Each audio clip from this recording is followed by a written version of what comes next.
Confémène et des femmes qui sont dans l'espace géolinguistique, notamment à travers ces plus de 40 États et gouvernements. Ce que je constate dans la relation de la femme à l'éducation, d'abord c'est un rôle qui semble naturel parce que dans toute l'histoire de l'humanité jusqu'à nos jours, la femme se positionne comme étant la gardienne des valeurs.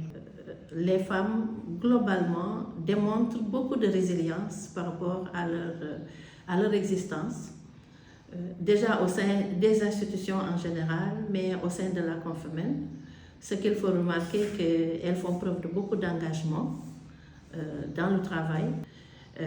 Si vous regardez un peu toujours l'histoire de l'humanité, la femme a joué un rôle dans la construction des sociétés et même allé au-delà du rôle social qui lui a été donné pour souvent s'ériger en protectrice ou en défenseur de sa communauté. Je pense depuis les Amazones du roi Béhanzin en passant par notre chère Aline Sitoé et même nos femmes de Nder, généralement, la femme s'est toujours comportée comme une véritable gardienne et elle a joué ce rôle parfois au péril de sa vie. Ce que je voudrais faire constater, c'est qu'il y a de réels obstacles à l'épanouissement global des femmes, mais surtout des obstacles à la scolarisation et au maintien des filles dans les systèmes éducatifs. Et ces obstacles, généralement, les violences basées sur le genre en font partie. Donc le message que je lance, c'est qu'il y ait une action solidaire. Le combat des femmes ne peut pas être porté seulement par les femmes.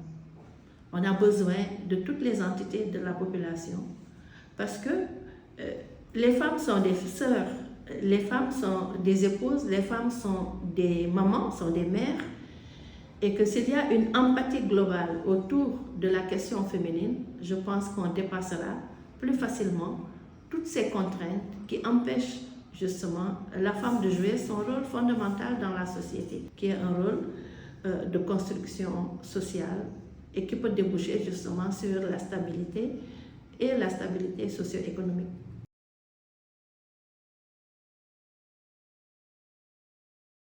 Je rappelle que c'est vraiment la journée internationale des droits des femmes. Et cette journée a une longue histoire. C'est l'histoire de l'émancipation des femmes de façon générale, puisque pendant longtemps, les droits n'étaient pas à égalité partagés entre les hommes et les femmes. Que ce soit dans l'éducation, que ce soit dans le monde du travail, que ce soit dans le monde des entreprises, dans le monde de la politique, etc. Et pour nous, ce qui est le plus important, c'est l'éducation. Donc il est important aujourd'hui que garçons comme filles aient accès de façon égale à l'éducation, de façon égale à la qualité de l'éducation, de façon égale à toutes les disciplines qui sont enseignées dans le système éducatif. Donc on sait que d'après les recherches, les évaluations du passé par exemple, qu'on observe un différentiel entre les résultats des filles et des garçons en matière de sciences. Donc il y a encore un travail à faire pour que, de façon égale, les jeunes filles aient accès aux sciences au même titre que les garçons. Au-delà de cela, c'est également dans la répartition du personnel enseignant, du personnel d'encadrement dans nos systèmes éducatifs qu'il faudra faire en sorte qu'on ait autant à faire à des hommes qu'à des femmes. Et nous, ici à la Confémène, nous en faisons de même. Nous essayons de faire en sorte que la parité homme-femme soit respectée et l'égalité homme-femme soit respectée au sein de notre secrétariat technique et permanent. Alors, en interne, nos derniers recrutements ont fait en sorte aussi que nous puissions rétablir cet équilibre. Et si je ne me trompe, je crois que nous sommes pratiquement à la parité, sinon que nous sommes en train d'inverser un peu la tendance. Donc pour moi, c'est sous ce label-là, cette nécessité d'afficher et d'affirmer clairement notre engagement pour l'égalité de répartition des droits et à l'éducation, des droits à la responsabilité, qui font que depuis que je suis ici, nous essayons de célébrer cette journée du 8 mars, journée internationale des droits des femmes.